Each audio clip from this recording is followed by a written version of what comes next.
With just a few days left until the event, welcome to the final leaks and rumors on the entire Galaxy S22 lineup, with every single thing you need to know, from the design to the display, the camera, the specs, some new special features, battery release dates, and expected price. Just as last year, we would have 3 models: the S22, the S22 Plus, and the S22 Ultra. Thanks to these dummy units, we can see that the design of the S22 and the S22 Plus is quite similar to last year's. Even the camera module is similar, although it doesn't melt into the phone anymore like it used to.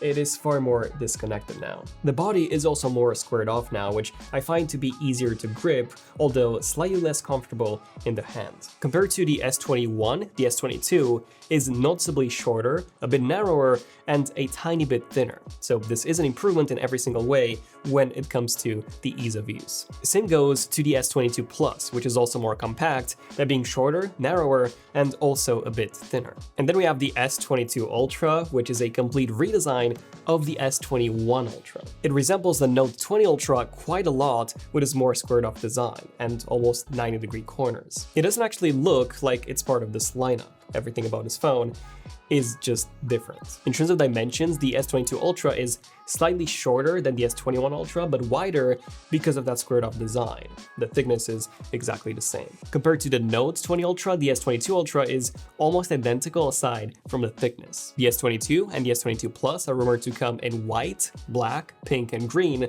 while the S22 Ultra is said to come in white, black, green, and this new sort of red. For me, the regular S22 is by far the most usable one, but the S22 Ultra is by far the most unique one, also the one with the largest display. And here we get 3 major improvements. The first one being the size.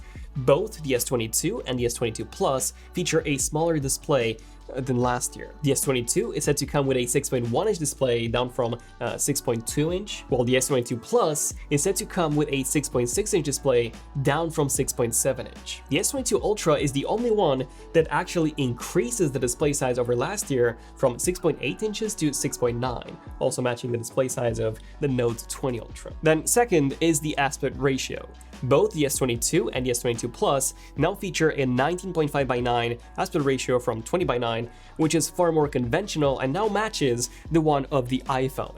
So it is wider, just not as tall. The S22 Ultra features an even wider 19.3:9 aspect ratio, which is the same as on the Note 20 Ultra. And third, we have the brightness, which is said to be increased all across the board. The S22 is set to bump into 1500 nits from 1300, and the S22 Plus and the S22 Ultra are both set to bump into 1750 from 1300 and 1500 respectively, so massive increases here. The S22 Ultra will also be the only S22 model with an LTPO panel, which is an improved version actually that can dynamically adjust from 1 Hz all the way up to 120 Hz. The S22 and S22 Plus do not have this, although they are still set to support a 120 Hz refresh rate. And Gorilla Glass Victus is set to be supported on all 3 models for even more durability, although specifics of this are not yet known. And the bezels are also getting thinner than on the S21 line, although the S22 Ultra's bezels will apparently look thicker than the Note 20 Ultras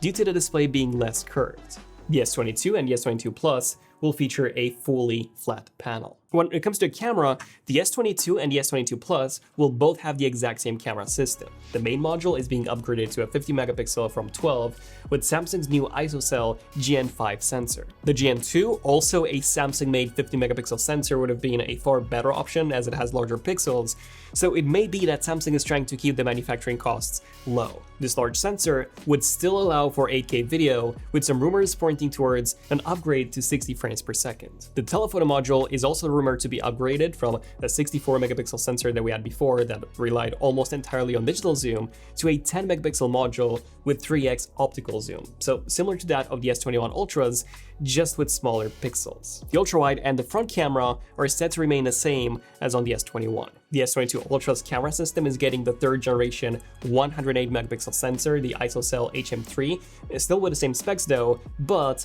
with a super clear lens that could reduce reflections and glare quite considerably considerably, as well as increase the field of view. The two telephoto modules, even though they do retain the same resolution and aperture sizes as on the S21 Ultra, their sensors are actually getting smaller this year.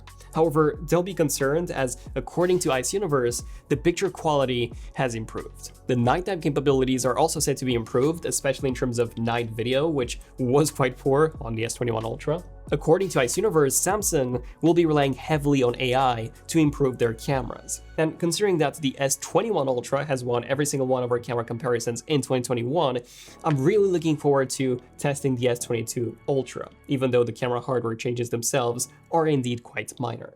And now, a quick message from Samsung, our sponsor for this video. The new Samsung Galaxy Book Pro 360 is a truly one-of-a-kind laptop for 5 different reasons. Number 1, it is extremely light, at just 1,042 grams and only 11.5 millimeters thin. Number 2, it features a stunning 13.3-inch Super AMOLED display with DCI-P3 coverage. Number 3, it supports cellular connectivity, perfect for using it on the go. Number 4, it comes with an S Pen in the box that magnetically attaches to the lid of the laptop. And number 5, it comes with Intel's 11th Gen Core i5 and Core i7 chips, alongside 2 USB-C ports, a microSD card slot, as well as Thunderbolt, which means that you can actually hook this up to a powerful external GPU and turn it into a proper gaming machine. And of course, the 360 in its name means that you can use it in 4 different modes: laptop, tablet, tent, and stand mode. Check it out by using the link below.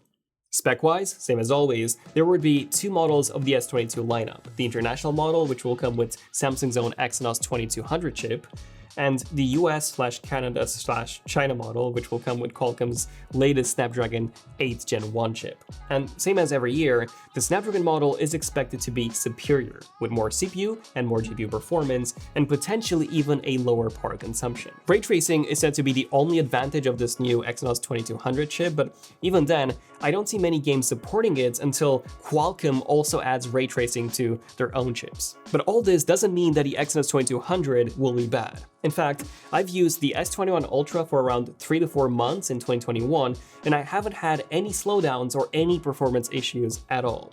Even the battery life was really good compared to my iPhone 12 Pro back then. So I wouldn't really worry too much about having the Exynos model, which, keep in mind, will already be better than the S21's Exynos 2100. In terms of RAM and storage, both the S22 and the S22 Plus are rumored to remain the same as last year, with 8GB of RAM and 128 and 256GB storage options. The S22 Ultra, though, is said to only feature 8GB of RAM instead of 12 on the base 108GB model. The 256 and 512 models are said to feature 12. Previously, we did have a 16GB of RAM variant with 512GB of storage. Yeah, I don't think that reducing the amount of RAM on the base model is a good move, especially on such an expensive device, but hey, the S22 Ultra will come with even more features than before, so I think they just needed to cut some corners to avoid hiking the price up too much. More about the price in just a bit. In terms of new features, the biggest one by far is the built-in S Pen on the S22 Ultra. The S21 Ultra also supported an S Pen, but it had to be bought and carried separately, which in my opinion just ruined the whole usage. This new S Pen is said to feature a much lower input latency of only 2.8 milliseconds, down from 9.